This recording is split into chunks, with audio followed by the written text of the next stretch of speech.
to order and ask Commissioner Powell if he will lead us in the invocation. Would you pray with me, please? Heavenly Father, we're grateful for this beautiful day you've given us.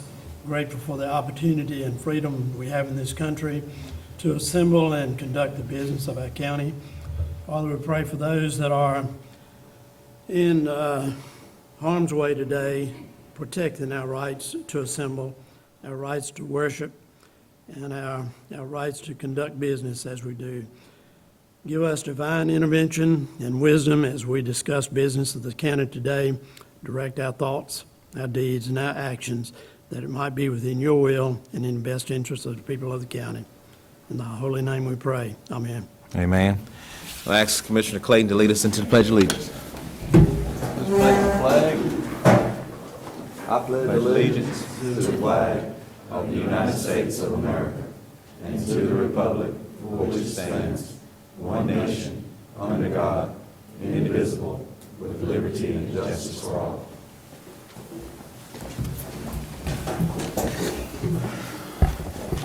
Board members, you have the agenda before you. Do we have any discussion or adjustment? We would like to add a closed session to discuss matters of economic development. I'll make a motion to add that. All right, it's been properly motioned. Further discussion? Hearing none, all in favor say aye. Aye. Do I hear a motion to approve the agenda as adjusted? So moved. It's been properly moved. Further discussion? Hearing none, all in favor say aye. Aye. Aye. Good. We would like to welcome our students this morning and all of our citizens. Today is Local Government Day. That's why we're meeting down here, to accommodate the students. We would like to start off with our introductions. My name is Ray Jeffers. I serve as chair of the board this year. We elect our own leadership once a year, and so I think several of us have served in capacities from chair to vice chair. We do that in December. I've been on the board now. I'm in my 12th year. I'm the youngest member of the board and have been for the past 12 years. Also had the pleasure in the past to serve as president of the North Carolina Association of County Commissioners. I currently still serve on the North Carolina Association of County Commissioners Board of Directors and our National Association of Counties Board of Directors and Executive Board. We thank you all for coming. I think several of us have said in the past, we don't want you all to think just because you're not old enough to vote yet that you don't have a voice, because decisions that we make up here not only affect the ones that will be born tomorrow, but they affect you as well as our citizens who own property or have decided to make Person County their home. And so a few years ago, we heard from the students that talked about the internet access at the high school and how it wasn't so good, and we were able to put some money in the budget toward for the Board of Education to fix that. And so you have any concerns, because this is your community, you live here too, we want you all to go off and go to school or graduate high school and get a job and choose for Person County to be your home. Good morning. My name's Kyle Puryear. I have been elected on this board since 2006. So I've been on this board for 14 years now. Just like you, I attended Local Government Day back in just about a few years ago, and actually one of my teachers back in high school was on the board with me, Mr. Commissioner Gordon Powell. So that tells you, even though you if you never know who you end up serving with when you're a student and you're a teacher. Just want to thank each and every one of you for being here today. Please take advantage of this opportunity. If you have any questions, please let us know. This is going to kind of a unique meeting today, as you will soon see. So just want to thank you, and please get involved. You're never too young to get involved with our community. Thank you. I'm Jimmy Clayton. I've been on the board. This is my 20th year. I'm the longest serving member. I decided after 20 years I should take my pen and retire, so this is my final year on the board, and I appreciate all of the people that kept putting me back on here. I was born and raised down around Timberlake. I lived in Person County most of my life. I went over to NC State to school and worked for the State Agriculture Department for a while, and then I moved back to Person County. So I was gone 4 or 5 years, and had a small farm down there. After I retired, I decided to run for commissioner, so that's where I've been. And I decided after 20 years, it's been long enough on this board. But as the rest of them have said, this is where government really starts. We handle a lot of the budgets with the Sheriff's Department, the Social Services Department, the Health Department, all the things that affect you on a regular basis, and a lot of the other rules that go on in the county. It starts right here with the Board of County Commissioners. You hear about the state and the national and all of that stuff, but it really starts right here. I'm glad to have you all here. As Kyle said, you never know who you'll be on the board with, but you know, these young people were still in school somewhere when I first got on the board, and now here they are here. So you can always serve your county. Thank you very much. I'm Gordon Powell, and if we're talking about age, I'm the one with the least experience, but the oldest in years. Doesn't matter to me. It's an honor to be here and an honor to serve the people of Person County in this capacity. As somebody mentioned about you being students, I did retire from the school system. I was chairman of the school board 12 years, so I kind of know a little bit about what you're doing and who you are and where you are at this point. And I can echo the sentiments already that you never know who you're going to serve with, work with, and be with in years to come. So that's something I learned in a high school commencement speech. Always remember that. So how you treat people is extremely important each and every day, and whatever you do, do the best you can and strive through education to improve on that. And I would say too, get involved with your community some way, somehow. That could be through your church, get on committees. There are lots of functions that you could attend, be a part of, and become acclimated to local government and what goes on in your county. Because again, this is your county, and in the future, you will be making decisions related to what goes on in the county. So again, thank you all for being here, and appreciate your support. Thank you. As a Board of Commissioners, we're all elected. We serve 4-year terms. We're currently staggered, so we don't elect all our members at one time. So 3 of us run on a presidential year, and 2 of us run on a midterm year. So currently this year, we have 3 vacancies that will be elected upon in November. And as you can see, there's only 4 members of us up here. We had a commissioner to resign earlier this year, so we'll actually be electing 3 commissioners this November to serve 4-year terms, and 1 commissioner that will serve the remainder of our former board members. He had 2 years left on his term. The Board of Commissioners hires 3 people, well, 4 people we appoint. 3 are here today. We appoint the clerk to the board, we appoint the county attorney, we appoint the tax assessor, and then we appoint a county manager that will operate the day-to-day operations for the county.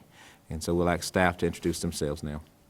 Good morning. I'm Heidi York. I serve as the county manager, and I'm entering my 12th year in that role. As Chairman Jeffers said, I don't run for office. I'm appointed, which is good and bad. I can be terminated at will by the board. I work at the pleasure of the board. And so I am tasked with the day-to-day operations of our county departments. We have about 24 county departments. Each one of those is managed by a director that reports to either me or the assistant county manager. And we employ about 400 full-time employees and about 200 part-time employees. So one of the larger employees in Person County. We like what we do. We feel like we get to make a difference in the lives of our residents. And this job is challenging. I've never one day had a day that I was bored or wondered what I should do with. Been the president of.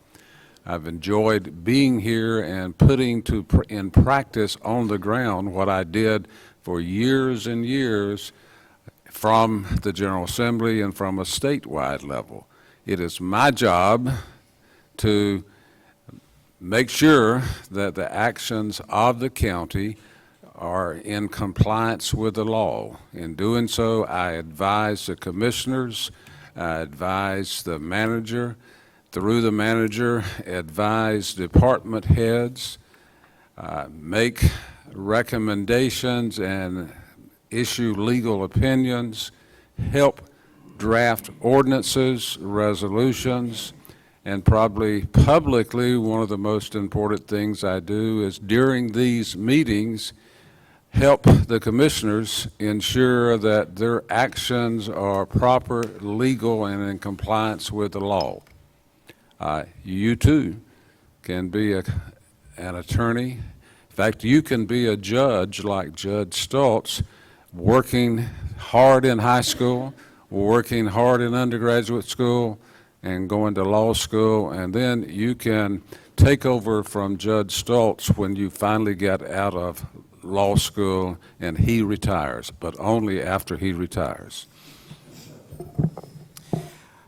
Since Ron mentioned about being an attorney, it's been some of my work at the association to educate our youth across the state about the jobs that are available within county government, because so often we do hear about being an attorney or a doctor and things, but we don't hear about the jobs that are available within county government. So I would like our staff that's here to kind of stand up and introduce themselves and what they do for the county.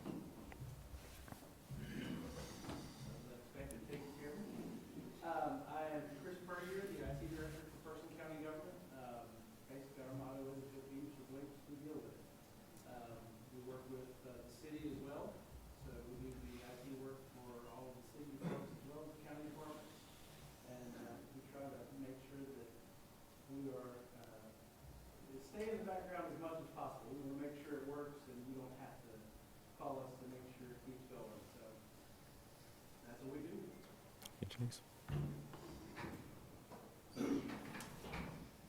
name is Charles Lunsford. I'm the database administrator and web developer for Person County.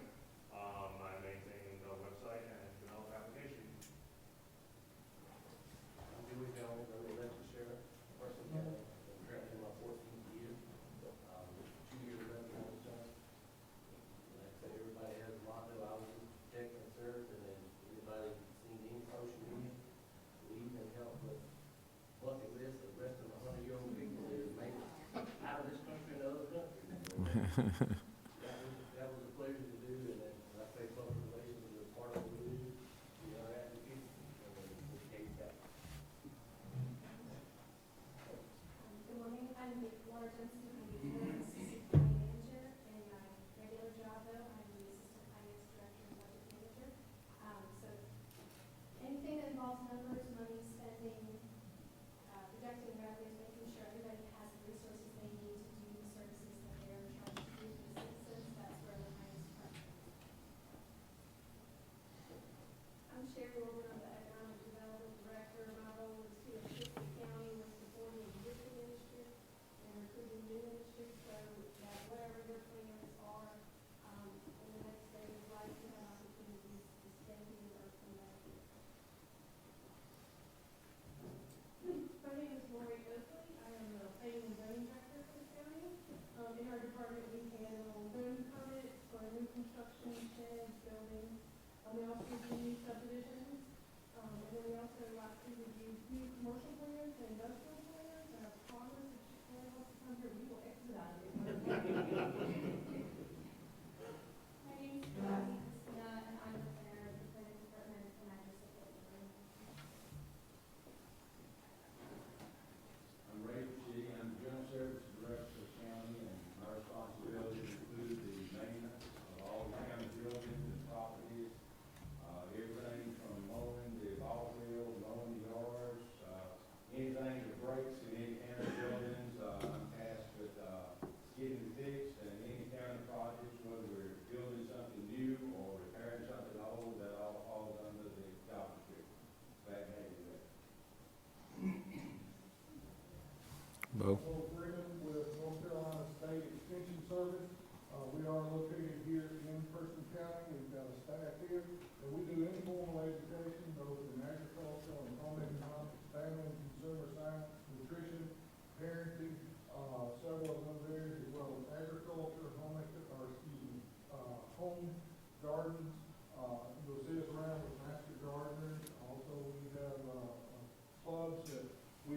facilitate throughout. We try to do informal education. And then also, maybe we know a little bit about 4-H, and that's one of the ones under us that we got. Judge?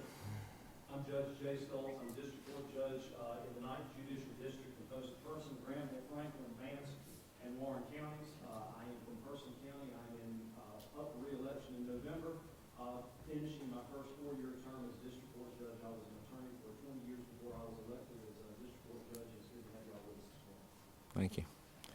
With the student advisors, please let us know who we have here today, be it grades or class. Hi, I'm Marika Witt. I'm the school social worker for Person High School and Person Early College. We have students from the Civics and Economics class at Person High School.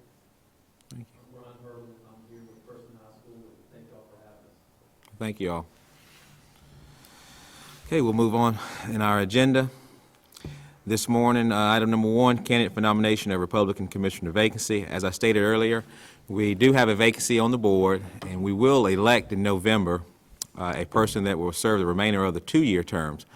But from now until then, we will be appointing a member to the board to fill that spot. Former Commissioner and Chairman David Newell was a registered Republican, so that was one of our requirements in filling this seat. So we had to, per the state, go out to the Person County Republican Party and ask for a nomination. We have received a nomination of Derek Sims to the board. This is kind of a twofold item. We need to vote on Mr. Sims to fill the seat, and then we also need to have a motion to for me to send a letter to the Board of Elections to go ahead and reach out to both party committees here in the county for name recommendations to go on the ballot in November.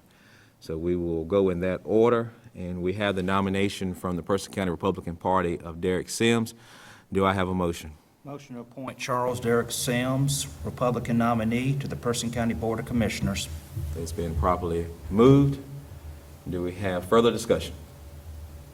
Hearing none. All in favor of Derek Sims, say aye. Aye. All opposed. Congratulations, Mr. Sims. If you would come forward and Judge Stoltz to administer the oath.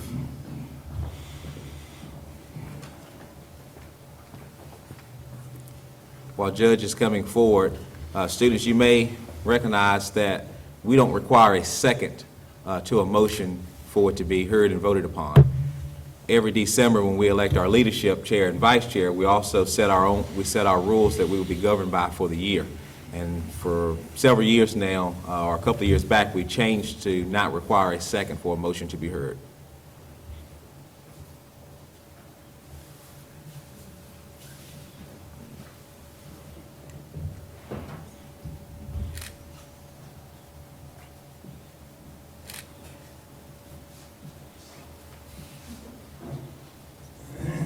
Mr. Sims, if you could put your left hand on the Bible and raise your right hand, please.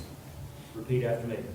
I, Charles Derek Sims, I, Charles Derek Sims, do solemnly swear do solemnly swear that I will support the Constitution of the United States, that I will support the Constitution of the United States, so help me God. so help me God.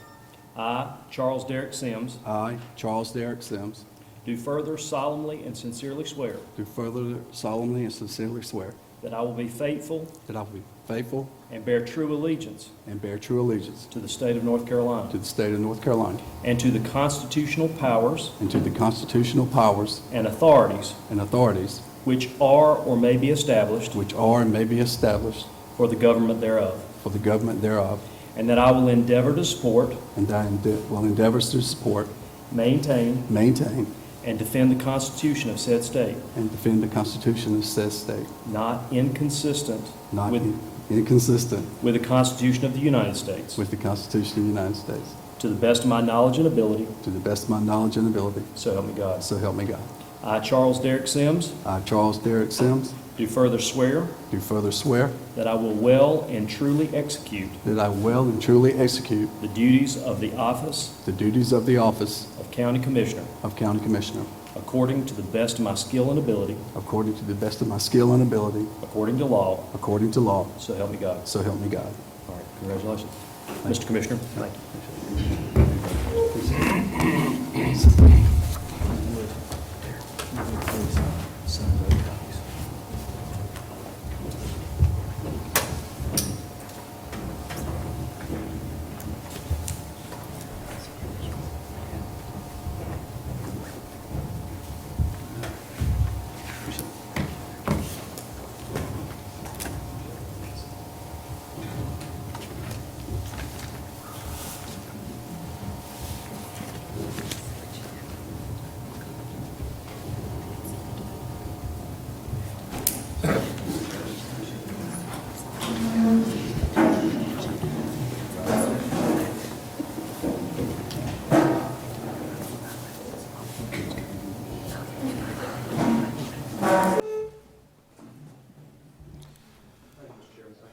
Thank you, Judge.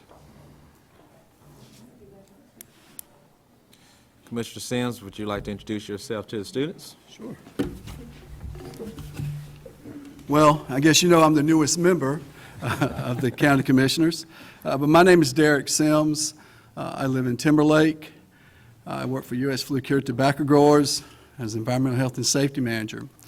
But I have, as you heard here, in filling the role of David Newell from now until December 1. And there will be someone else that will be filling David Newell's role for the next 2 years after that, and they're going to be running as stated here previous.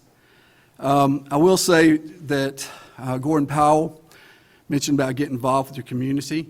It's very important. It's very important volunteering. I'm on several committees, and I think a lot of that has helped me to be where I'm at today. And I would just say that as you are going through life and you're here in the county and city, is to look at things you can get involved in. And we are here to help all our citizens. We're here to make things better here in Person County and make them better for you. And some of the decisions we're going to make here over the next few months or so, actually past that, are going to be decisions that are going to affect you down the road. And so it's very important with the decisions we make up here today and in the future. And so I thank everyone who has supported me with this, and I look forward to serving on this board. Thank you. All right, twofold to that item. I told you all I need a motion to authorize me to send a letter to the local Democratic and Republican Party requesting a nomination from each for the November ballot. So moved. It's been properly moved. Further discussion? Hearing none, all in favor, say aye. Aye. Thank you. Item number 3, consideration to enact a moratorium ordinance for all new solar energy systems. This requires a public hearing. Do I hear a motion as to open public hearing? So moved. It's been properly moved. Further discussion? Hearing none, all in favor say aye. Aye. I think Ron is able to introduce it. Mr. Chairman and board members, the moratorium, proposed moratorium, is required by law to be published. The fact that you are considering a moratorium on solar installations is required to be published in the newspaper to give the public notice of the proposal for 2 successive weeks. That notice has been published in the local newspaper. The ordinance itself is before you and proposes to create a 6-month moratorium for approval of certain solar energy systems. The ordinance, by its terms, accepts accessory uses such as rooftop systems and ground-mounted systems for both residential and non-residential uses. The intent then is for very large solar installations to be put in a moratorium until such time as the staff and you can make sure that your systems of regulation are good for the county and take into consideration the needs for the solar power as well as the needs of residential and business consumers. The law requires that you make certain findings. You will find those findings in Section 3 of the proposed ordinance. Those findings include that you find that it's necessary for you to have the moratorium in order to comply with federal law. There is a requirement in certain large solar installations that the Federal Aviation Administration at least be informed, if not in some cases give approval. The function there is to ensure that these large solar farms do not interfere with the navigation of aircraft. There are certain environmental regulations that have to be complied with. And apologies, students, one thing you should always do when you're in a public meeting is make sure your phone is either not with you. If it's not one of us, don't answer. Turned off. The county attorney has violated that rule. So, the other findings include making sure that there has been a thorough examination of all regulatory schemes, and that you want to make sure that there is no piecemeal regulation, but it's a comprehensive environmental and legal scan before you make whatever decisions that you make. So this proposed ordinance would put in suspension regulatory approval for those large solar installations for a period of 6 months to enable the staff and you to make your determination. You will note that 6 months is the absolute end. If the examination is complete and you are satisfied with what is proposed to you, you may sooner terminate the moratorium and move forward with the regulation. It is, you further direct the manager through the planning department and all other agencies to work together to make the examination and report back to you. I'll be glad to answer any questions that any of you have. Questions from the board? Mr. Attorney, I have one. It might be a question for you. I'm not sure, don't know if this is proper or not, so I'll ask the question. Several years ago, we did pass the regulations on solar farms, and one of those components relates to decommissioning. At the end of the life of the solar farm, it's to be decommissioned, and we have language in there stating something like the land would be returned to its original state and be able to be used for future farming and other uses. I wonder if we should not, I don't know if that ordinance has any teeth in it or not, what's going to happen in 20, 25, 30 years when those solar farms are decommissioned.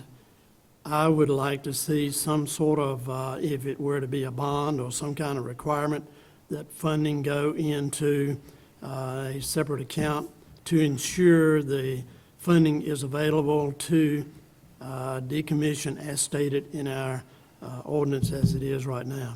So is that something we could add to this? Thank you, Already there.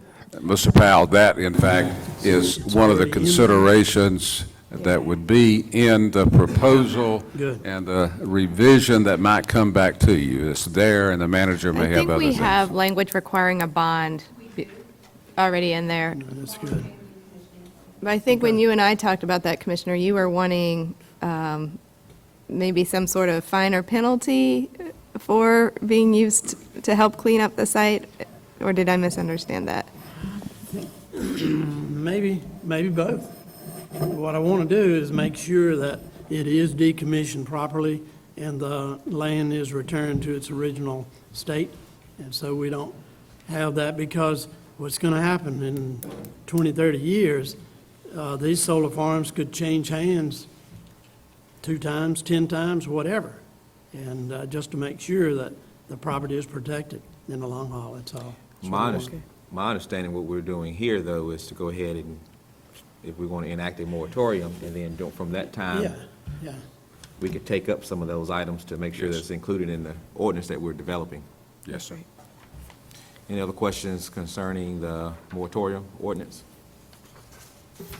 We have one person in the audience that will speak in favor of. Ray Fashy.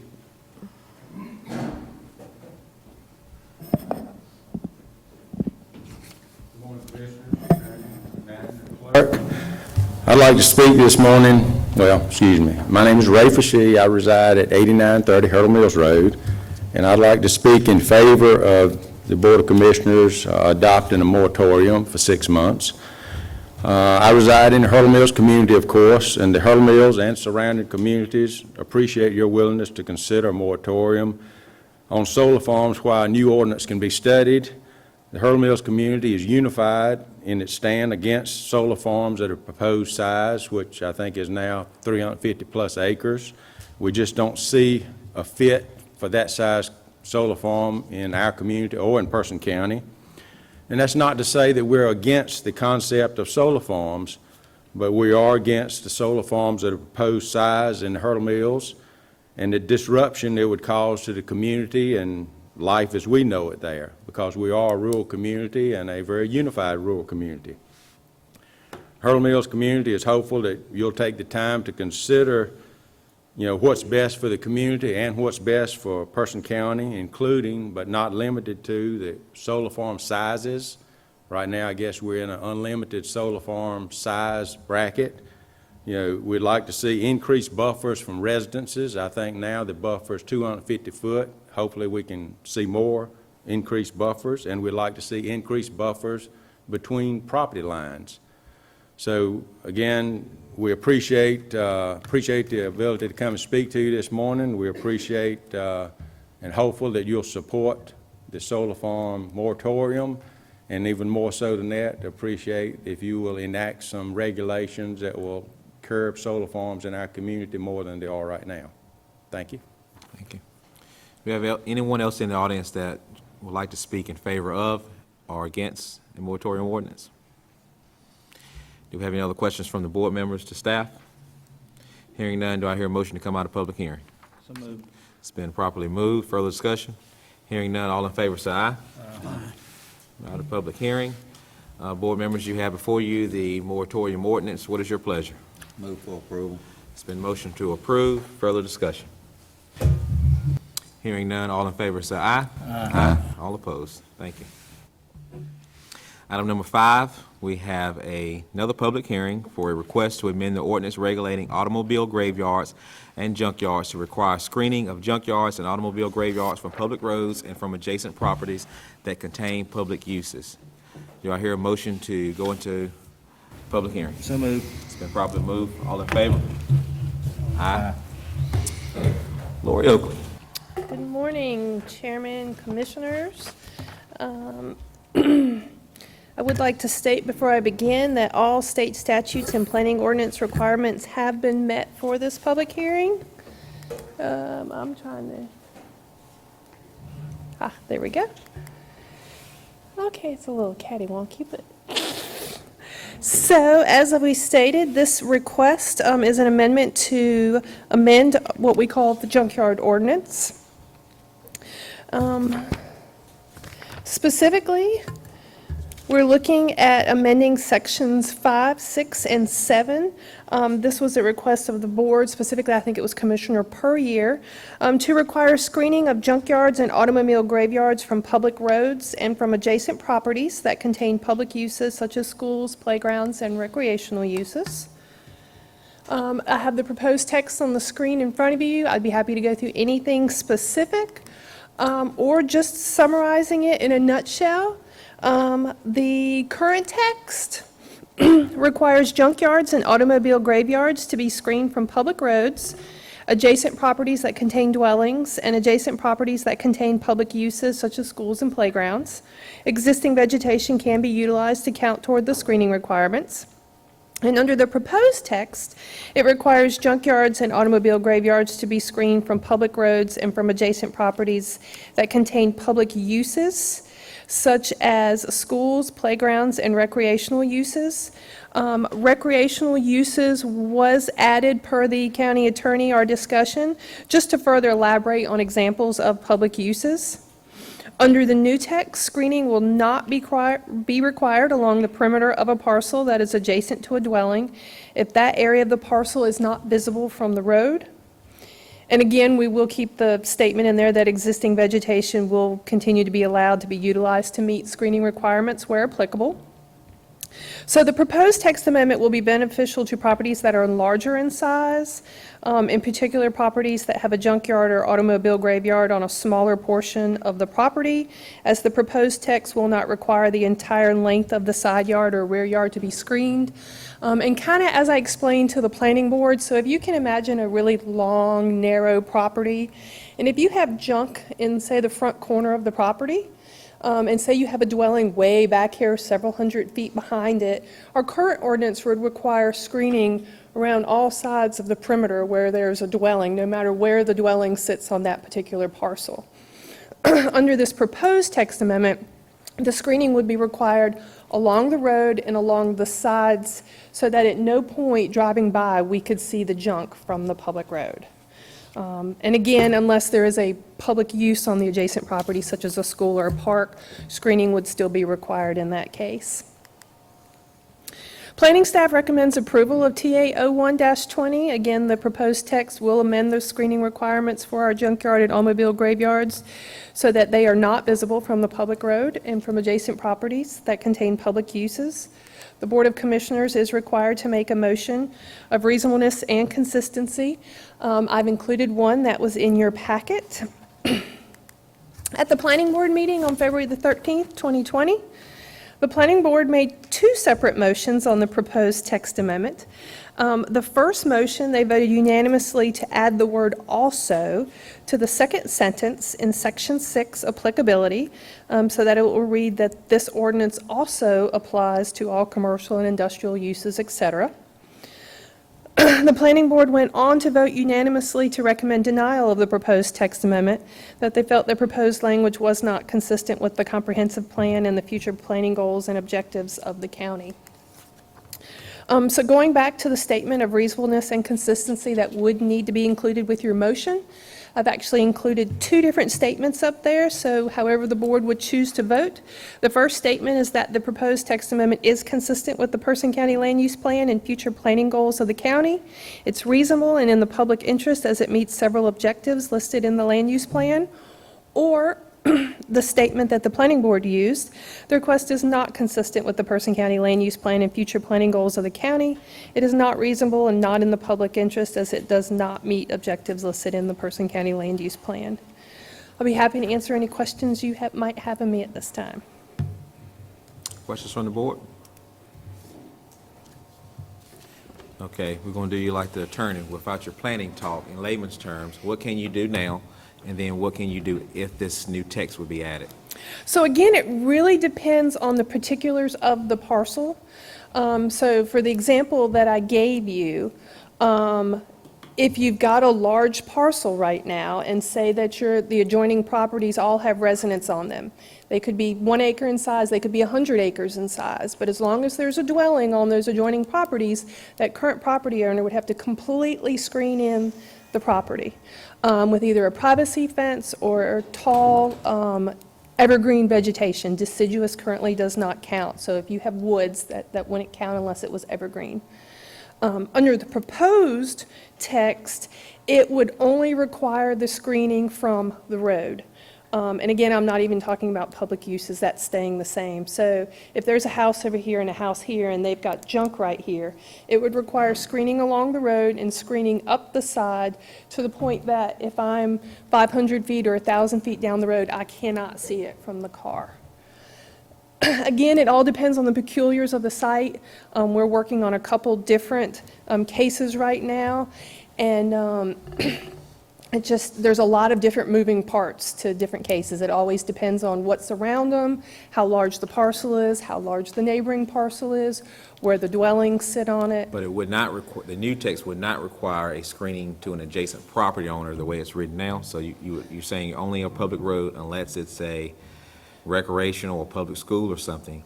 If I live beside that person, they just have to screen it from the road, but not my property? They still have to screen up the sides, but the length up the sides would be determined on what would be visible from the road, and I don't have that exact number. But say, for example, that the junk is here, they're still going to have to come up the side of the property, because as I'm driving down from this view, I'm still seeing it. Look back and see. Screening it on the front's not going to cover it. So they're still going to have to wrap it. And we have that, in fact, with a case right now where they have screened the front and they have screened the sides. They're missing 1 or 2 panels on the back. And then the very back, they have a row of deciduous trees, which doesn't count under our ordinance. So in that particular case, that property owner would have to continue the screening around the property. So we had discussed this years ago when we brought this up, because we've had this issue before. And one of my concerns then was basically protecting a large property owner like a farmer. So if they had their stuff sitting on the back side of the farm, I think the old ordinance said they had to do something. But now, because there's no abutting properties owned by someone different, they are still okay, and this text amendment wouldn't change anything in a situation like that. It would not. So if the farmer has the junk to the very back of the property, no. I will say that under the current code, we've worked with it. We've worked with one in particular where they kind of shuffled it around on the property, brought it into the site.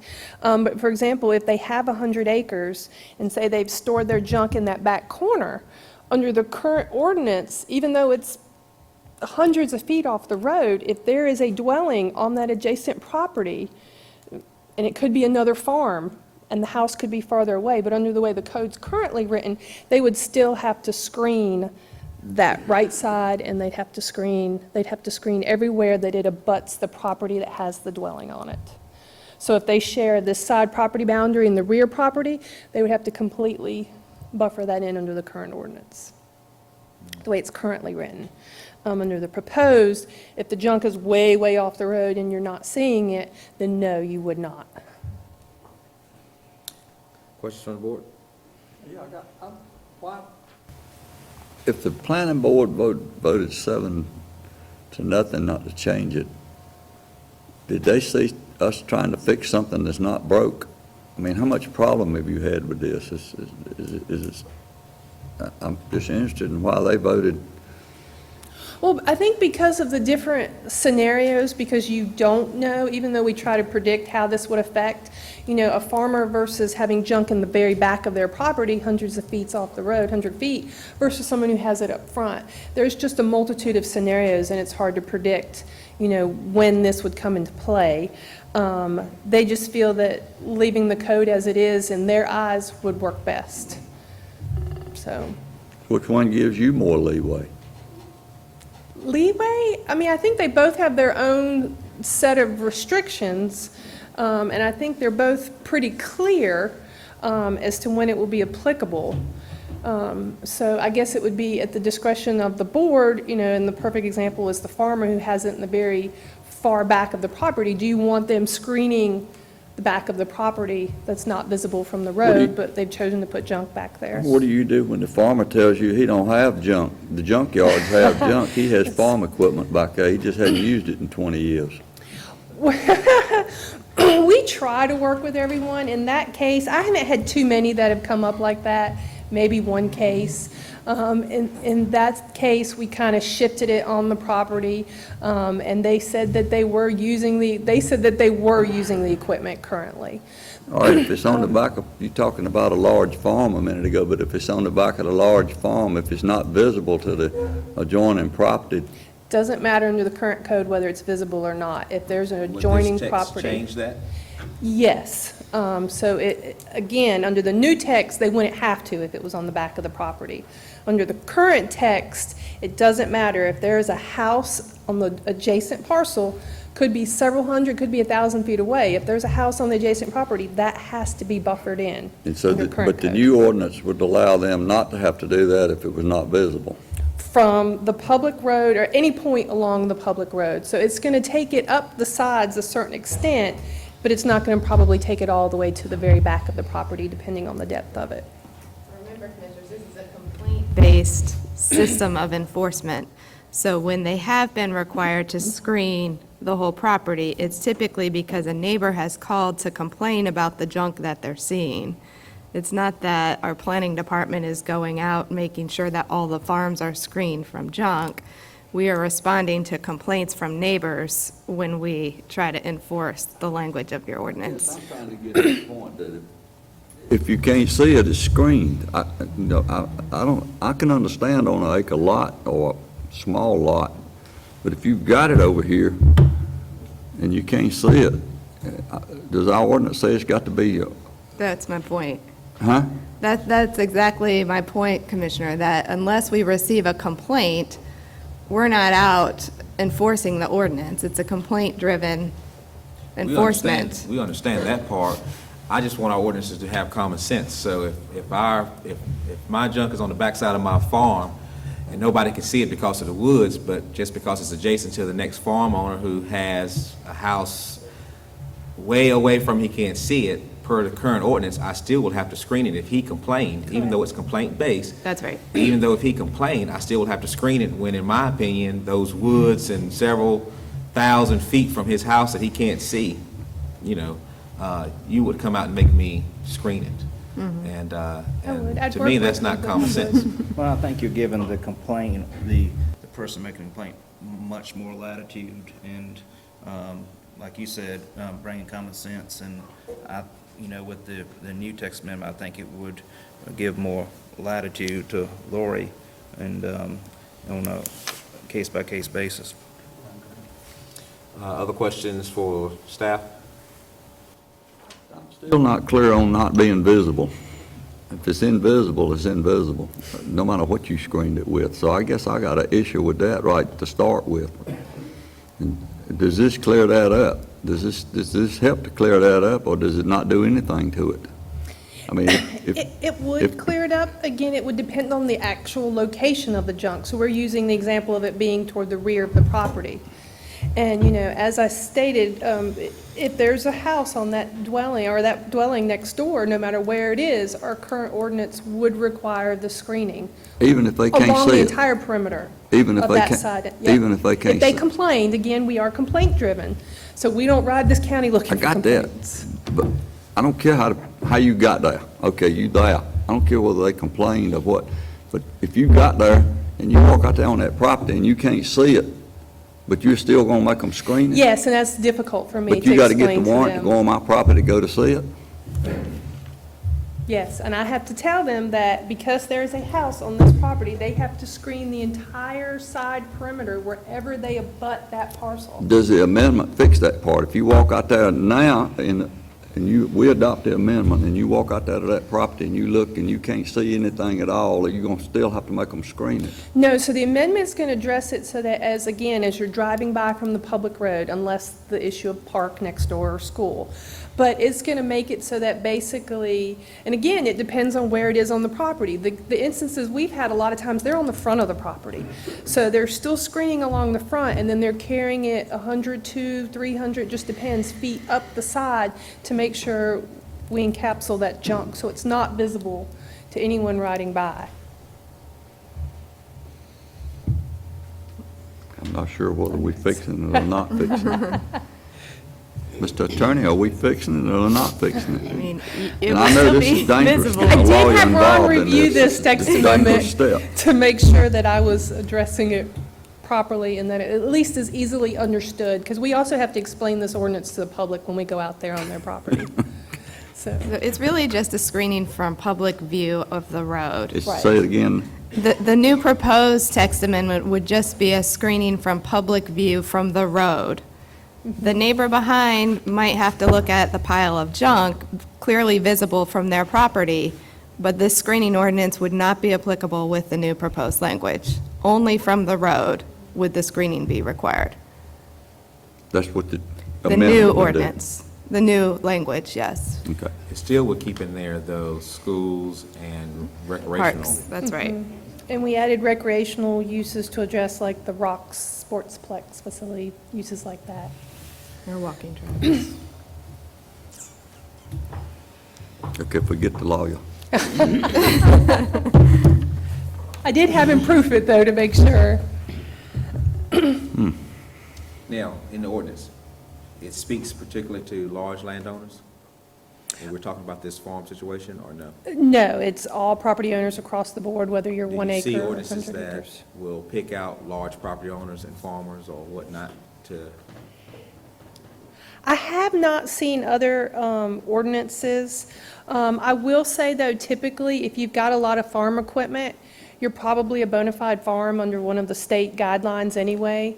And we don't get a lot of complaints. I think I've had one in my years about some farm equipment, and it was being used. So we just so don't if see we that one change the as text much. amendment, we would protect possibly a large property owner or farmer with the scenario I gave with the property being in the back.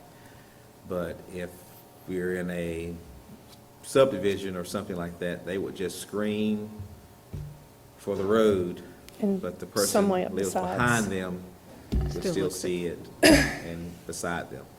If you were in a subdivision, yes. The other example would be if you had an acre or two of junk and the neighboring property is 50 acres that has the dwelling on it. So again, you're coming on the front and up the sides, but because there's a house on that property, no matter where it is, we have to screen, or under the current ordinance, they have to screen that entire side because it abuts that property. Another question, since you said subdivision. Is junk on a lot in a subdivision affected by this ordinance at all? It would be, a lot of times subdivisions, though, have restrictive covenants, which we don't enforce at a county level. They're enforced by a homeowners association, so we try not to get involved in those, but I know a lot of the subdivisions do have them. Well, I said subdivision, but I really just meant neighborhood. I mean, you know, Smaller just lots, yeah. Smaller lots, yeah.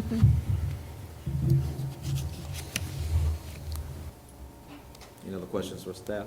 Anybody thought about any unintended consequences? Can you think of any of those? Sometimes you do something and it fixes a problem, but you created two new problems when you fixed the old one. Right, this ordinance is really unique because I think, again, it's going to always depend on the parcel and the neighboring parcel. So we can think of, a million different scenarios, the small lot next door to the larger lot, or the larger lot with the junk next door to the smaller lot. So it's just kind of hard to predict how it could impact. I mean, could it impact? Absolutely. If there's a property owner behind them and there's a house, and say that the house is 50 feet off the property line, it would not require that screening on that rear line anymore, as it is under the current. What triggers it being a graveyard or a junkyard? So many unoperable vehicles, so many, The what? definition, I think it's 3 or more. There's a definition in the front of 3 the... unregistered, untagged vehicles. It was 3. That was our automobile graveyard definition. I get a We're lot not even of calls talking on that. 80 lawnmowers or, No. yeah. Well, this also would include junk. So, and junk for a residential area is 600 square feet of junk or greater. So that could, and junk could be anything from scrap metal, rope, batteries, paper, trash, rubbish, debris. We went out on one call that they had a nice, big, tall pile of junk in the backyard, but unfortunately it didn't meet the 600 square foot rule, so we couldn't enforce the ordinance in Go that up but not case. out. They did. Okay. Do we have any other questions for staff? If not, we do have some public comment. Thank you, Laura. First on our public comment in favor of would be Larry Weaver.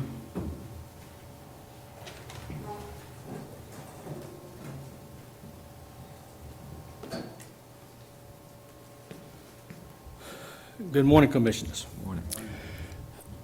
I took and moved on my lot where I live at in 1975. When they did, I built a shop in 1977 behind my house. Well, my brother wanted to get married, I think it was 83 or 84. And I sold him the land behind my house. Well, now, him and his wife has went through a divorce. She turned around and got remarried again in 2012. Nothing has ever been said. I've had cars behind my shop ever since 1977, 78. She got married again in 2012. Well, a lot of this started when I cut his telephone line going to his house. It was ran through my property without me knowing anything about it. It was run when I wasn't there. And he got mad. He cussed me out. All right. I told him to have his line moved. He's got access to the road on his land. Well, about the next year when I cleaned out my ditch, I cut it again. And he cussed me out again. Okay? And nothing had ever been said before that. Now, he comes up with this about screening behind out. Ms. Oakley, when she came out there, she told me I had to screen from the road.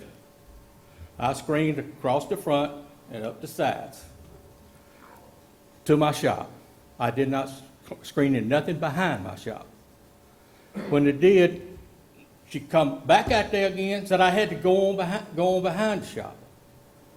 Then she said I had to go across the back of the shop. I told her I was not going to do it. It was trees back there, and it was plenty of trees back there, but the guy that married my ex-sister-in-law, he has kept continuously making his yard bigger and bigger and bigger till he has cleaned up all the bushes up just about to the line. Matter of fact, he was out there yesterday scraping right up to the line with his scrape bait behind his tractor. And 2 weeks ago, you couldn't see half of what you can right now because he just went out there and scraped right up behind it. So I think this is a good road. I've been there for 45 years.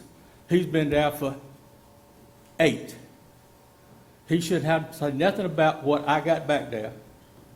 And not only that, every man should have the right to have what's on his property, he's got it. Nobody should say anything about it. 2 houses below me, the guy's got 2 acres. I know because my uncle used to own the land. He's got cows, sheep, hogs, chickens, all that in there. On a day that the wind is kind of blowing from the west, all I smell is, you know what. But that's his land, and I don't bother him. But I just don't even bother with it. So everybody needs to stay out of everybody else's business. Now, I was getting harassed every month and a half. I was getting harassed about this.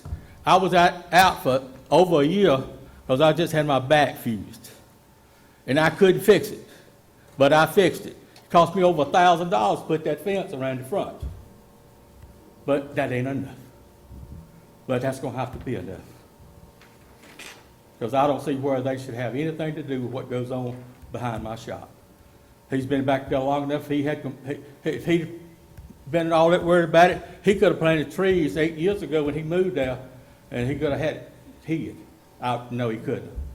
Right now, you could put up an 8-foot fence on the back side that you couldn't see through, and his house is above mine, and it's a 2-story, and he can see all the way up in my backyard over top of any fence I put up.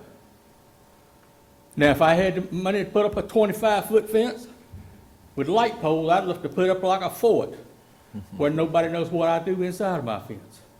I do not have junk cars. I got collectible cars. I got projects I work on. I do not have junk cars. I used to have a record, a rollback, and I got a trailer and all now. When I get a junk car, I take it to the junk yard and sell it for scrap. But you ain't gonna take no 65 Mustang to the junkyard, are you? With a 289 4-speed? You ain't gonna take that to the junkyard. You're gonna hold it till somebody needs it. Right now, it's in a shed behind my house. But people need to just leave other people's stuff alone. When I come from my house to town, I see junk after junk sitting in other people's yards and car lots that nobody says anything about because it's in the city limits. You go down Madison Boulevard, you see junk in store windows that used to be good businesses. You see junk in it, and nobody's done about it because it's in the city limits. They said it's different in the city limits in the county. Well, leave the county alone. If you can't get the city fixed, leave the county alone anyway. So I just wish you'd go ahead and do this amendment and get it over with. Thank you. Thank you, Mr. Weaver. Next, we have Paul Weaver.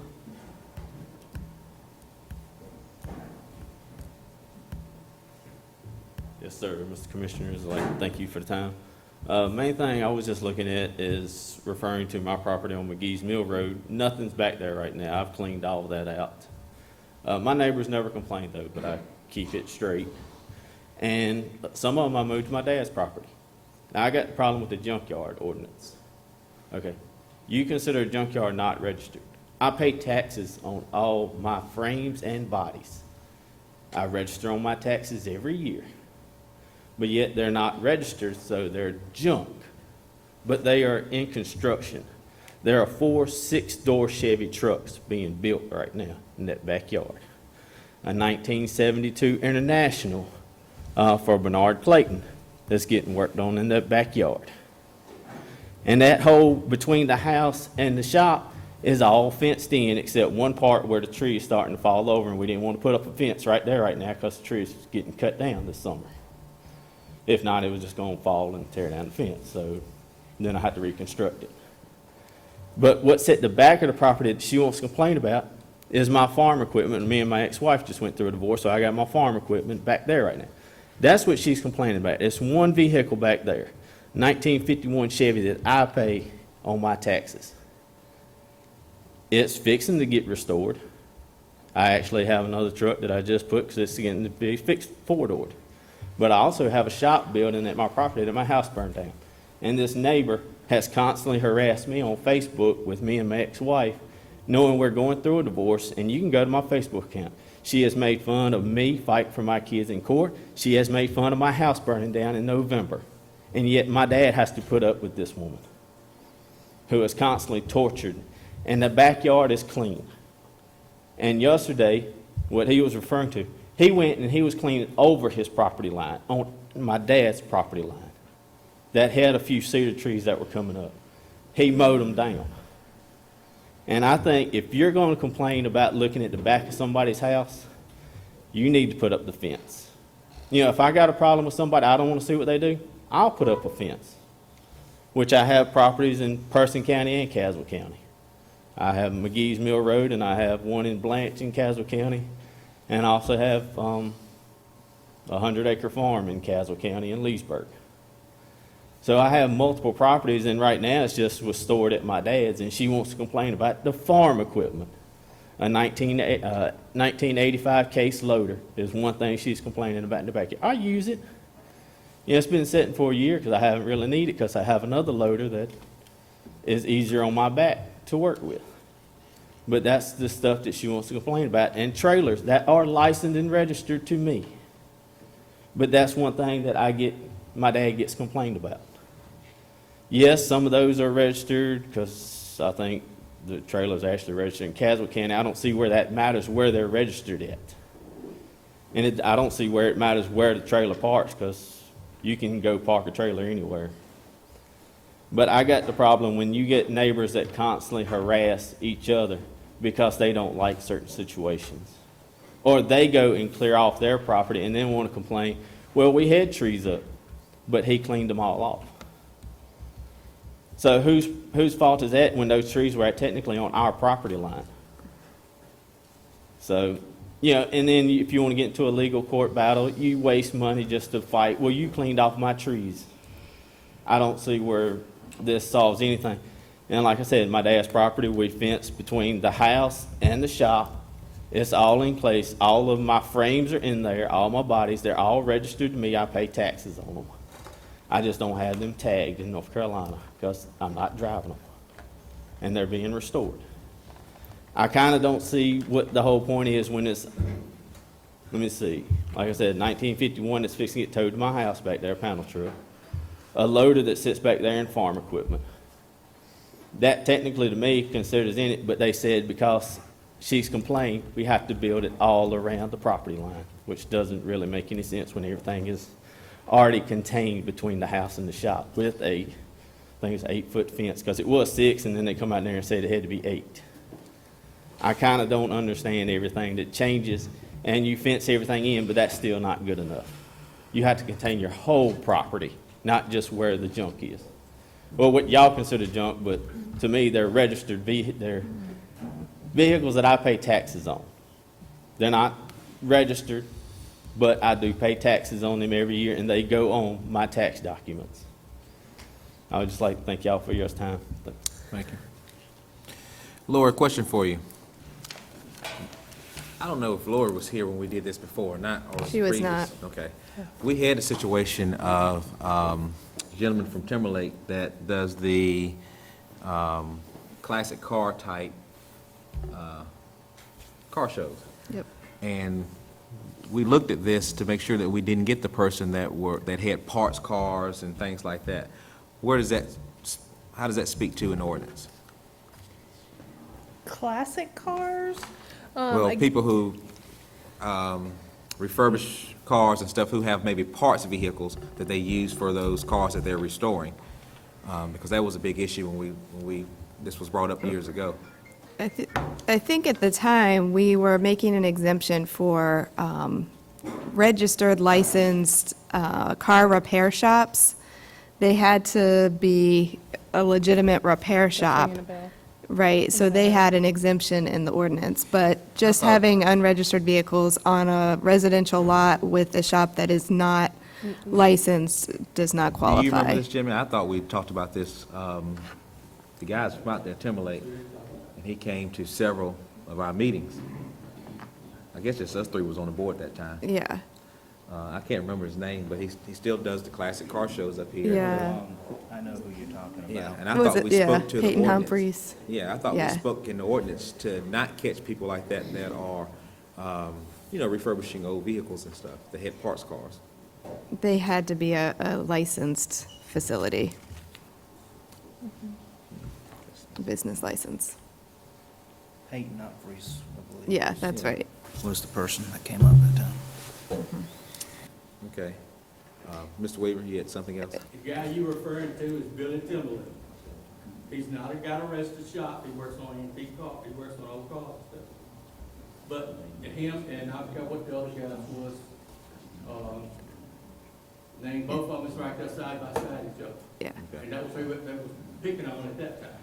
And that's also why we allowed up to 3 vehicles to be unregistered, so that they could use cars for parts. You can have up to 3 unregistered, unlicensed vehicles.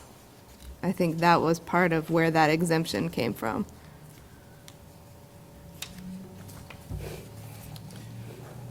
Any other questions for staff? All right, hearing none, do I hear a motion to come out of public hearing? So moved. It's been properly moved for discussion. Hearing none, all in favor, say aye. All right, we're down to consideration Item 6. to grant our requests. I guess I have some concern, if the text amendment, it will fix this situation, but will it trigger others? And I want to know, do we need to go back and just look at the ordinance? If we have quite a few questions, and we have now 2 members that are on the board that weren't at that time, because I do have a concern if this has unintended consequences for people who are refurbishing collectible or cars, that the gentleman that came before. And I do have a concern about the complaint base of a farmer who has equipment on the backside of his property even though he doesn't have evergreens, he's got oaks or whatever it is, he's got wood separating him, and the person beside him can complain just because they have a house on the neighboring property that may not be in sight of that junk. And so I'm wondering, do we need to do this today, or do we need to postpone this and look at the whole ordinance and halt any enforcement until we can look at the entire ordinance to see if there's other things that we need to look at? I don't want to do it for one and have unintended consequences. Maybe we need to look at the entire ordinance and halt any enforcement while we can do that. I will just add that when Commissioner Puryear approached staff and directed us to look at this, we did look at the entire ordinance to figure out what would be the solution, at least in our eyes, and we looked at other ordinances. And this is what we came up with, what we proposed, and we discussed with the attorney. By all means, if you want to table this, we'd be happy to look at any more. I don't think, from a GIS perspective, we could ever predict how this would affect every parcel in the county, because again, it would depend on the size of the parcel and the size of the parcel that the neighboring house is on. So it would be a little more difficult. What I really am interested in is how we define junk and how we define a junkyard. And I've never seen this property, but some people have unregistered vehicles, but they are pretty neatly placed on their property, or they're under sheds or something like that. And I understand we have people, I mean, I ride down roads too and see the stuff that's in some people's front yard and side yards and visible from the road that's not screened. But, somebody who is in the collectible cars or restoring vehicles, they take pride in their stuff, and they're not just going to have a parts car, with weeds growing around it, and, so I'm more concerned how we're defining what is junk and what is a junkyard.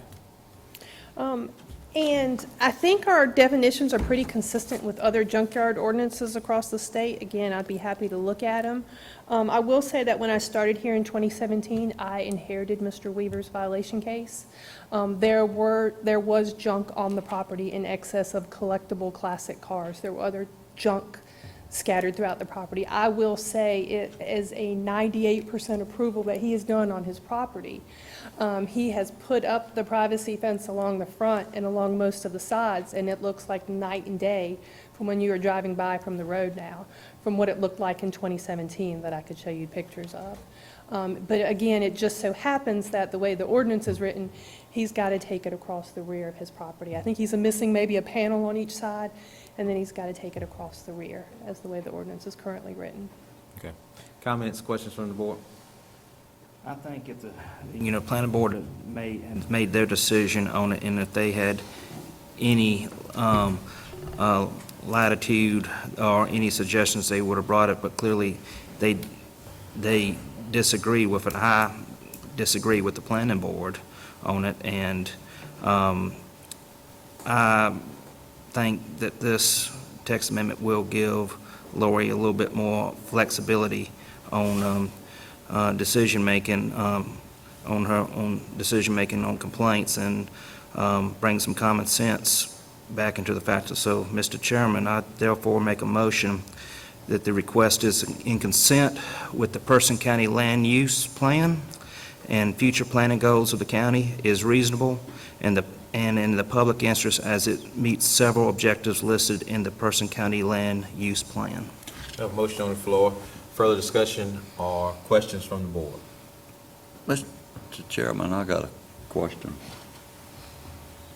Is it appropriate for me to make a motion to table it till next month, or am I too late? Substitute motion is allowed. I think the motion's, I would just table it. I'm not saying I'm against it. I'm just saying that there's enough question about this. I want to be sure we do it right. I would make a substitute motion that we table it till the next meeting. I think that's what April the 6th, next month. Include the halt of authorization until we can review? Halt of enforcement until we can review? Okay, we have a substitute motion on the floor to table and halt enforcement until we can review the ordinance. Does everybody understand the motion? Do we have any questions or comments? Staff does. I would ask for some guidance on specifically what you would like me to bring back to you at the next meeting or next month's meeting. For me, it would be the definition of junk and junk yards, and I particularly want us to look at rural counties. Okay. Any other questions or I will say discussion? that I think the decision should be made today on it, and I will stand with my motion and vote against the substitute motion. Further comments or discussion? Hearing none, we are voting on the substitute motion to postpone until next month and halt enforcement until then. All in favor signify by saying aye. Aye. All opposed? No. May I have show of hands, please? All in favor of aye of the substitute motion? All against? Okay, substitute motion fails. It brings us back to the original motion to enact the new text amendment. Further discussion or comments on the text amendment? Hearing none, all in favor for the text amendment, say aye. Aye. All opposed? Motion carries. Thank you. All right, item number, what are we on? We've been so long, 7. Another public hearing to request and amend Article 7, Section 74, Procedure for Special Use Permits and Appendix C, Table of Permitted Uses of the Planning Ordinance to revise the camper/recreational vehicle park internal street paving standards. Do I hear a motion to go into public hearing? It's been properly moved. Further discussion? Hearing none, all in favor say aye. Aye. All opposed? Public hearing, Ms. Oakley. Mr. Chairman, members of the board, Kayla DeChristina, our staff planner, has been working on this text amendment for several months with the planning board, so she will be the one presenting it to you this morning.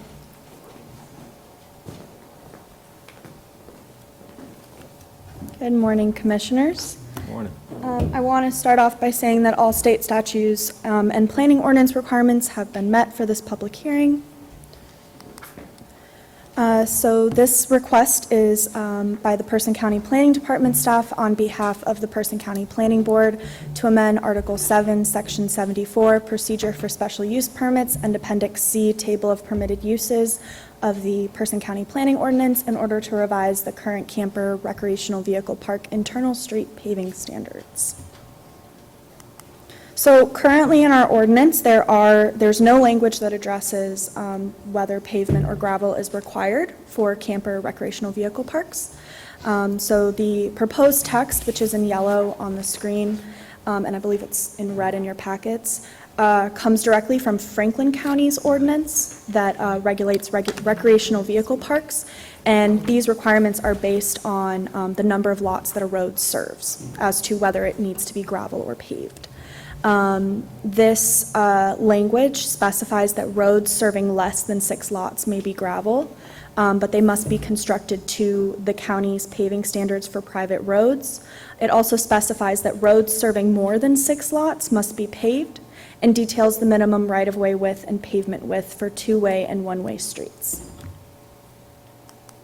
The second proposed change is just a kind of direction, so it directs interested parties to the information about camper recreational vehicle parks because it's kind of difficult to find in the ordinance. So we figured while we're going in to propose one text amendment, we'd go in and propose where to direct people. At the planning board meeting, the planning board had a modification to staff's proposed language. That's in red on the screen, and I believe it's in blue in your packets. And so the planning board members chose to modify the proposed language to section 74 -1B subsection 4A, that requiring internal streets serving less than 6 lots be paved or gravel with a 10-foot wide travelway and 4 inches of compacted surface material, instead of requiring roads to meet the county's minimum paving standards. So they chose to include the width of the travelway and the amount of compacted surface material, but not some of the other specifications that are in the county paving standards for private roads. The planning board didn't have any changes to how to direct people to that information. So in the fall of 2019, the planning board directed the planning department staff to research paving standards for camper and recreational vehicle parks in surrounding jurisdictions. After we discussed the compiled research, the board members wanted to implement similar standards to those in place in Franklin County, like I said earlier. The amendment to Article 7, Section 74 clarifies when paving is required for internal streets in parks, and to what standard gravel roads need to be constructed to. And then the amendment to Appendix C Table of Permitted Uses just provides a reference and directs individuals to the appropriate information. From the February 13th Planning Board meeting, the board voted 7-0 to approve the requested text amendment with the board's modifications to staff's text, with the reasonableness and consistency statement. Staff recommends approval of this text amendment with the planning board's modifications. The proposed text amendment will provide clarity for applicants and provides regulations for campers that are similar to private road standards for subdivisions, because they're kind of like a pseudo-commercial residential type of development. The Board of Commissioners is required to make a motion on the reasonableness and consistency statement. I've provided one for you on the screen and in your packets. The request is consistent with the Person County Land Use Plan and future planning goals of the county. It's reasonable and in the public interest as it meets several objectives listed in the Land Use Plan, specifically Objective 3.2, which is to ensure that streets within new developments are properly designed, built, and maintained. If you have any questions, I'd be happy to answer them now. So if I have an RV park with more than 6 lots, you're going to make me pave my road into there? Now, it goes road by road. So if you come into the park and you have a road that serves more than 6 lots, you'd have to pave that. But if you have roads that kind of branch off of that road and they serve maybe 4 or 3 spots, then you would have to just construct them to the gravel standards. And why would I need to pave those? What is your reasoning for adding this text amendment? So what the board was concerned about was the noise from the movement of vehicles, but they also wanted to desire flexibilities for developers of these parks in terms of the volume of vehicles on an internal street. So that was a big thing that they discussed, was the noise coming from a lot of campers moving in and out on the gravel roads, and that could be a nuisance to surrounding properties. And that, you know, if you have a park, if you have a road that people are coming in and out of it constantly, let's say you're serving 20, 25 spots, you know, you're going to have a lot of volume, a lot of movement. But if you're serving maybe 3 lots, it's not going to be as much movement because it's just less spaces. Now, here's a question. Sure. I don't know if you can answer this one, because it's been a while since I've been to Mayo Park, but do our RV sites, are they paved? I don't Our believe roads? so. Last I were there, they weren't. No. And so I kind of question common sense of making a rule. I think we've looked at this in the past where sometimes we make people pave stuff that a gravel lot will suffice. And we're just adding more cost for the developer or the property owner that Sure. maybe won't be looking at doing that. So that's a concern of mine. Questions from the board for staff? I have a question. If this were to be implemented, would people be grandfathered in? Is that- Anybody who had already secured a permit or approval would not have to comply with these standards. It would be for future applications. Thank you. You asked my question. Okay. Any other comments or questions from the board? So, I'm understanding right, the existing ones would not bother them, this is for new construction. Yes. Correct. That answers your question, too. It does, but I still have the concern that we're going to make them pave it. Sure. When a gravel road built to standard could suffice. Sure. Well, right now in the ordinance, there is no requirement at Okay. all. So they don't have to do anything. Correct, Lori? Yeah. So that even, now I question why even where are the complaints then, if possibly somebody could have a road that's not gravel and noisy? I mean, Yeah. I've never gotten complaints. so, okay. Any other questions from the board? All right, do I hear a motion to come out of public hearing? We have nobody here to speak in favor of or against. So do I hear a motion to come out of public hearing? So moved. It's been properly moved. Further discussion? Hearing none, all in favor, say aye. Aye. All right, what's your pleasure? Motion to deny the request. We have a motion to deny the request. Further discussion? Comments from the board? All in favor, signify by saying aye. Aye. All opposed? No. 4-1. Item number, informal comments. Do we have anyone signed up to speak? Do we have anyone in the audience that would like to address the board during the informal comments period? Step forward, sir, give your name.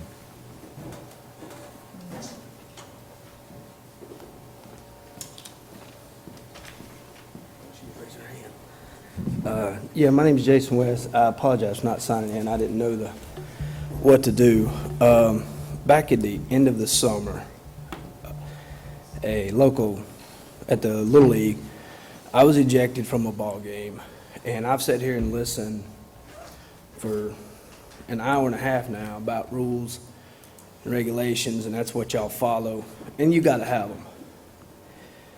them. I'm a big advocate of baseball. I'm a big advocate of the rules. I've coached some of the peoples in here as children. The night of the situation, what I'm asking is just for this to be looked into more.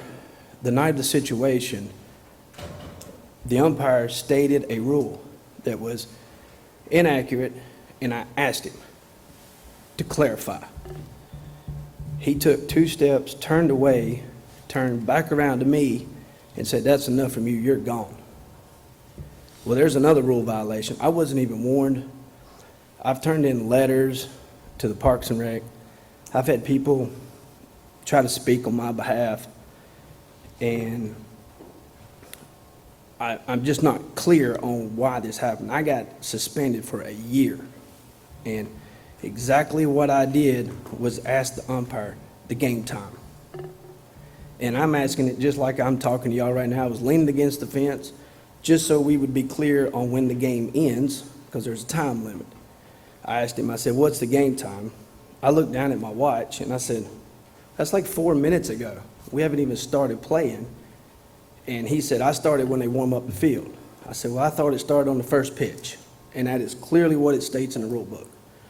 The game starts on the first pitch when the umpire says play ball. And at that point, he said, "You're gone." And I actually had to say, "Excuse me," because I didn't know what I did, didn't do anything. The guy standing beside me didn't hear. He said, "What did you even say?" I said, "I asked him game time." And that guy wrote a letter. I had other people write letters on my behalf. I'm still not clear to this day. They made accusations that once I was removed from the park, that I came back and threatened people. I had a 6-year-old and at that time, a 10-year-old, 11, down there playing ball. I had to come back in after I went to my truck and get my children. I never said a word to anybody there. And half these people here will tell you my kids leave their stuff everywhere. I'm known as the guy that's kids don't wear shoes. So I went and collected my kids, got in the car, and left. And this time, she calls the sheriff's department and makes a call in concern of her safety. I never said a word to anybody after I was removed because I understand the rules. When you're ejected from a game, you have to leave the premises. I went and got in my truck. The next day, John Hill sends me a message saying I was ejected for a year. I've been down there twice to try to plead my case. I have 4 kids total, 3 who are currently involved in Parks and Recs, and I think it was one of y'all that said, "Get involved with your county." I've been coaching at that Little League for 11 years.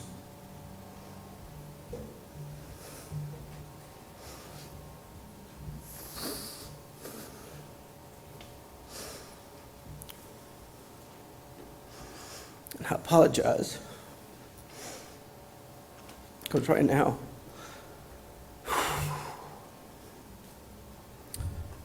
I have a 4-year-old son who I can't go see play baseball.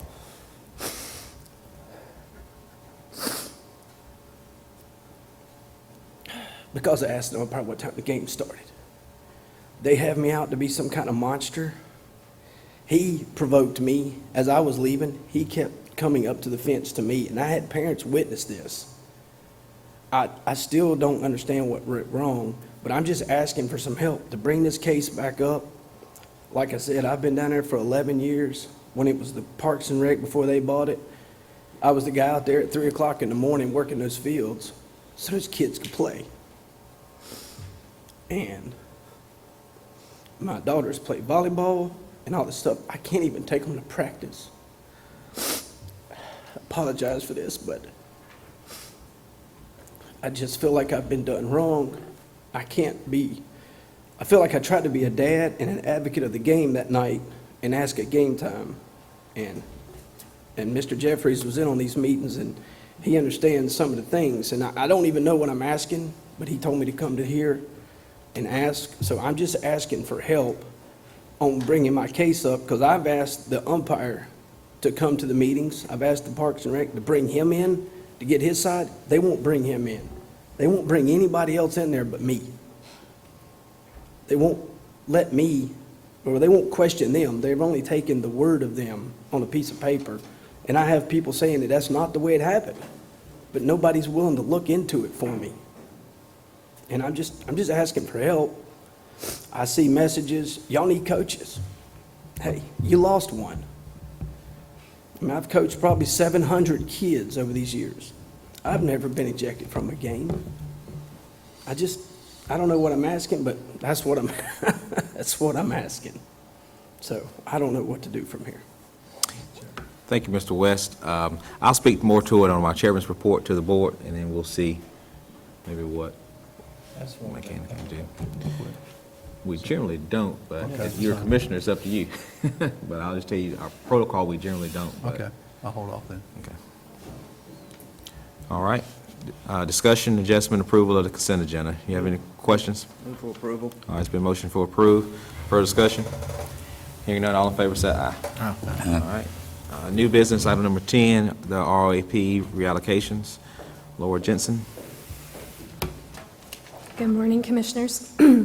Back in December, I believe, the previous PATS director came to you to approve the Rural Operating Assistance Program sub-allocations from North Carolina DOT. I'll give them a minute. Thank you all for coming.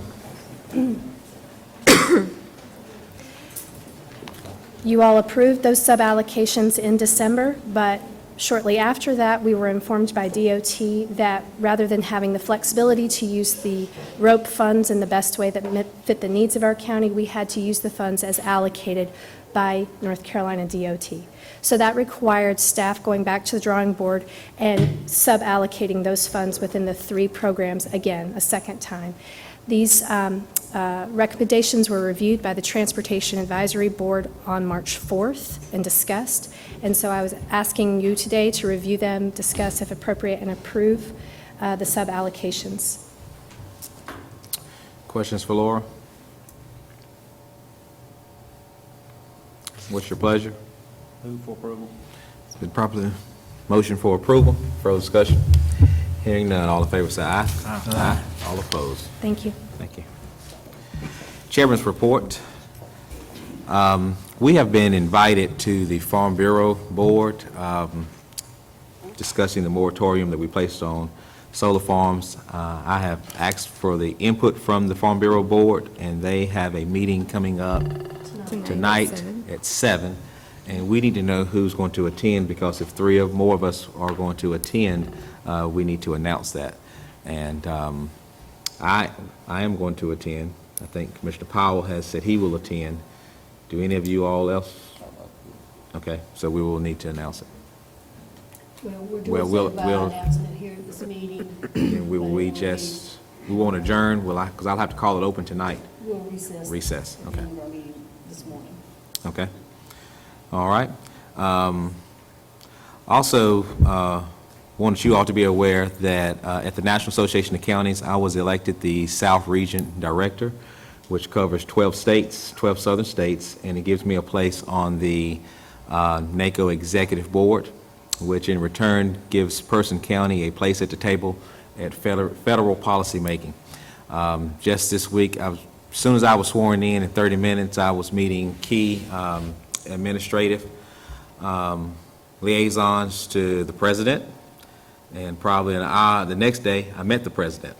And so, along with other key staffers that he has in his administration. And so I did want to let you all know of that election, that term, as long as I'm a commissioner, because I'm up in November, but that term goes till 2021, and then I have an opportunity. I'm filling a term for a commissioner who lost her election back in Virginia, who was the previous director. And you have 2 terms you can serve, 2 two-year terms. And so I possibly could run for 2 more terms for this position. And so just want you all to know that Person County is at the table in federal policy making, and it gives us some pretty key contacts on federal issues, especially some of the things I think that we've already done with our airport, and then, of course, our development of our mega site that we're looking at to do here. So I want you all to be aware of that. I want to congratulate Timberlake Fire Department on lowering their ISO rating.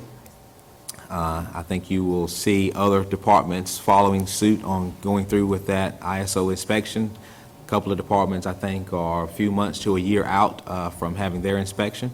And hopefully that might be one of the departments in your area, but I do want to congratulate them in the hard work that they did to go from a 9 to a 4. That's not an easy feat. And we appreciate that. They told us that if we could get them a little more support through funding, and we did that with the fire tax, that would allow them to get some work done and to work towards that. I'm glad to see the first department to do that. I relinquish you all of your board appointments that I gave since we have a new commissioner. I want to get with you after the meeting today on those boards because I'm going to still switch one because I come off of one in June, and so it's no need giving you one and then I have to come off, so we're going to switch possibly the Partnership for Children Health Board. But I'll get with you on that. Also, I want to know, is there a need for us to have possibly a local task force dealing with the coronavirus? I am serving on the health board. They have given out some recommendations and parameters, I think, through email. But given proximity to Wake and Chatham County, is there any need, or does the board feel any need for us to develop some type of local task force to get information out, to do what we need to do to... I'll just state that I did meet with Janet Clayton and our HR director on Friday afternoon, and Janet is planning to reach out to our partners, the medical and health partners in the community, and set up some sort of informal meeting group where information can be shared and resources can be shared with the various organizations. So that is happening through her, and we've committed to providing a weekly update via email to our employees. Obviously, it's public information that you can share as well, just keeping folks informed and helpful tips and reminders of things that we can do as an organization to help keep our employees healthy. Good. So we're on that. Very good. And lastly, I'll speak to Mr. West's situation because I do serve on the rec board. The rec board also acts as a disciplinary board. You can appeal that decision to the board, which Mr. West did, and they chose to uphold his suspension. My question, he asked me what else could he do. I said, you could come and at least make the other commissioners aware at an informal comment period. We currently are not an appeal board to the rec board's decision, but the rec board is an advisory board, and an advisory board that we appoint. And so my question to you all, and you can get with me later on, do we need to play a different role when we have situations like this, or do we want to leave it alone, or what? But he has brought it to your attention, and I want to also bring it to your attention we can invoke Ron later on, but think about it. Let me know what you all think about that. I am the liaison, I guess, for the rec board on that, but I do have a concern with advisory boards, I guess, having too much authority and to me, that seems like quite a bit of authority. And we're the elected members of the county, and we are held responsible by the voters and the citizens, and sometimes advisory boards aren't, and it's easier for them to make those type of decisions. And so just putting it out there, if that's something that we want to consider, or if it's something that we want to leave it the way it is. And, you know, it's been that way for quite some time. So putting it out there, you all either get with myself or Heidi on your thoughts, and then we'll know if we need to bring it back to a future board meeting for either a change or we leave it the same. Okay. Okay? That's all I have. Manager's report? Sure. Excuse me. Commissioners, I wanted to let you know that we have hired a new PATS director. Today is his first day. His name's Kurt Newfang. I hope to introduce him to the board in the coming weeks, but he is working today, so if you have a chance to say hello or you see someone you don't know, it could be him. I also held interviews for fire marshal position last week, and so I hope to have an announcement in the coming weeks related to that position as well. And starting this week after today, I'll be in budget meetings for the next 2 weeks, meeting with all of the department directors, as well as our partners with the schools and PCC to review their departmental requests as we begin work on a recommended budget to bring to you in May. Very good. That's all I had. Commissioner Powell. No report. Commissioner Clayton? I'm on the Environment Committee with the National Association of Counties, and we attended that meeting last week.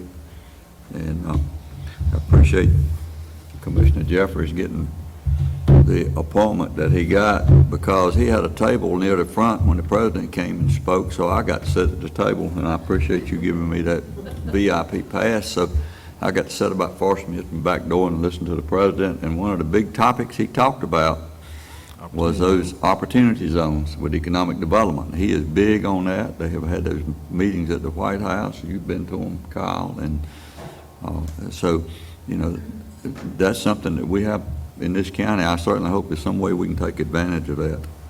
Being on that Environment Committee on the national level, you hear all of the different things going on in all of the different states, and stormwater is always a big issue with a lot of them, and you know that affects us here.